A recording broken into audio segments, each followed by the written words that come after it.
Hi, this is Claire Davison.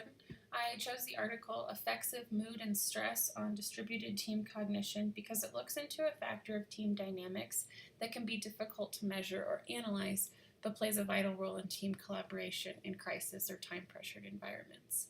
I was able to apply the findings to my big project research, and I hope you're able to do the same.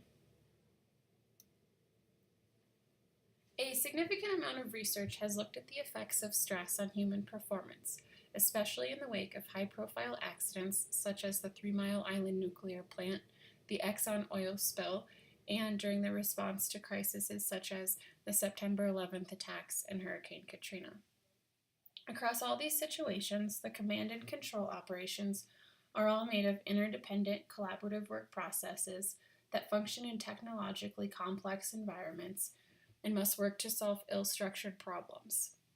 Teams have to prioritize dynamic and competing goals while balancing conflicts between organizational norms and their personal expertise, and overcome the challenges of time pressure, high uncertainty, hazardous conditions, and high-risk outcomes. However, according to the authors, current research on teams under stress tends to overlook the effects of emotions on performance, and furthermore, the organizational culture suppresses the expressions of emotions, believes that stress is bad, and advocates to either avoid stress or train operators to be immune to stress. The objective of this study was to really look at the effects of stress on team dynamics. They led with the overarching question, what does stress really feel like? And do those feelings impact team cognition? If so, is it better or for worse? Does it change common communication patterns, alter leadership behaviors, or disrupt existing team cohesion? With these inquiries, the researchers aim to also separate differences between the effects of mood and the effects of stress. Many parallels exist between stress and negative affect, or bad mood, and typically one will lead to the other, which makes it extremely difficult to differentiate the two. One study that looked at task manipulation, performance feedback, and emotions could not conclude whether they were manipulating stress, mood, anxiety, or performance feedback when presenting participants with a difficult task with false negative feedback, making the person feel defeated, or an easy task with false positive feedback, making the person feel accomplished.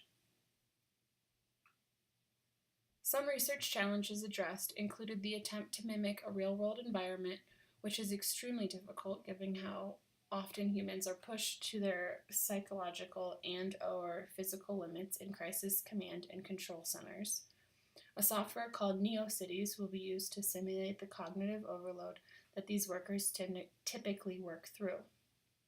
It is also difficult to predict how individual processes or behaviors will manifest in a team setting, making it hard to hypothesize results. This difficulty is supported by the frequency of this concept listed in future work sections of psychological journal articles. It is also addressed that there are differences in how teams interact when face-to-face versus geographically distributed. So for this study, groups will only be distributed. Based on their hypotheses, the authors created two frameworks for which mood and stress may work together to impact task performance. The first framework shows mood as a mediator in the effects of stress on team cognition. In this example, H1 represents cognitive stressors triggering change in team performance, H2 represents cognitive stressors triggering changes in individual mood, and H3 represents negative mood among team members resulting in diminished team task performance. The second framework shows mood as a moderator of the effects of stress on task performance, with H1 representing how stress directly impacts task performance and mood affecting the level of stress. Moderation by mood applies in cases where the stressor does not have an emotional impact, but we still need to account for the person's mood.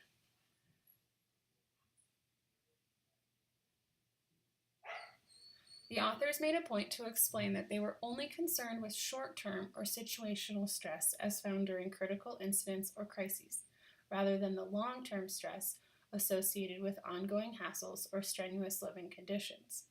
They further explained that one reason that stress, rather than mood, is cited for negative impacts on cognition is that the term stress is so often used indiscriminately in a broad and oversimplified way. To differentiate between stressors, the authors adopted a framework based on the Dundee Stress State Questionnaire. This framework defines 3 primary factors to stress. The first factor is task engagement, which crosses all 3 dimensions of cognition, affect, and motivation. This ranges from enthusiastic and interested to fatigued or apathetic. The second factor is distress, which is both cognitive and affective. This describes the level of tension and unhappiness a person is feeling. The third factor is worry, which is simply a cognitive dimension. Worry is self-monitoring, poor self-esteem, and distraction. Using this framework allows the authors to compare stressors and avoid making vague statements like stress causes bad decisions, instead referencing which characteristics are likely to cause which responses. NeoCities was chosen as the testing environment. An interesting acronym, C in NeoCities, stands for Command, Control, and Communication, followed by Interactive, Task for, Identifying Emerging Situation. NeoCities is a computer-based simulation designed to mimic the situation assessment and resource allocation tasks of distributed emergency crisis management teams. This includes fire, police, EMS, dispatch, and others.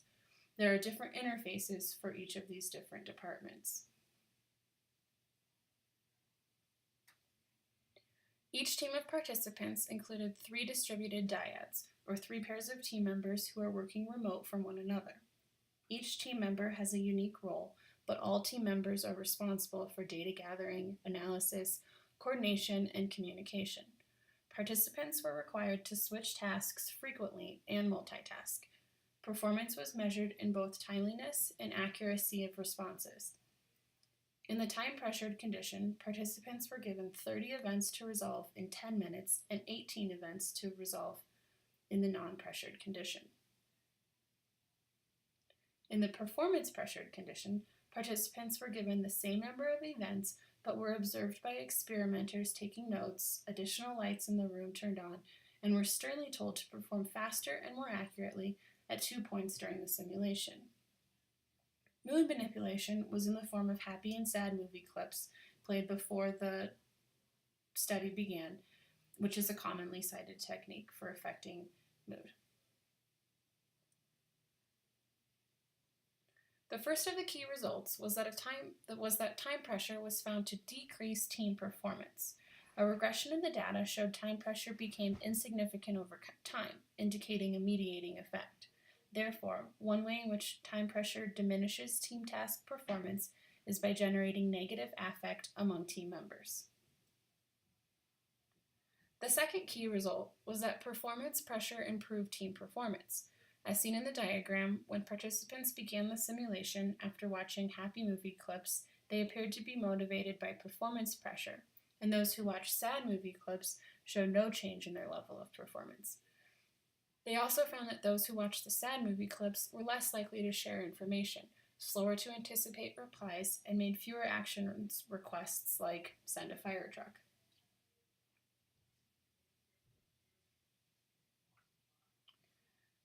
The authors are currently applying their findings to develop an interface widget that draws users' attention to team members who are experiencing cognitive overload and minimizes the need for verbal or chat exchanges by providing automated summaries of other team members' activities on demand.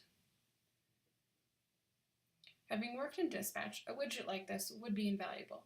However, the findings don't seem very connected to this widget project, and the article doesn't really explain the connection. I think these 2 findings can be applied to both the design of command and control interfaces and to guiding organizational culture and team management. Because time pressure decreased performance, a command and control center timer should continue to be placed in an easy-to-find location because of the importance of timeliness, but not to be distracting from the task completion portion of the interface. In the left image, the timer is bright, contrasting, and bolded yellow, but set aside in the upper left corner. The right image also shows a timer that is easy to locate on the screen without being distracting.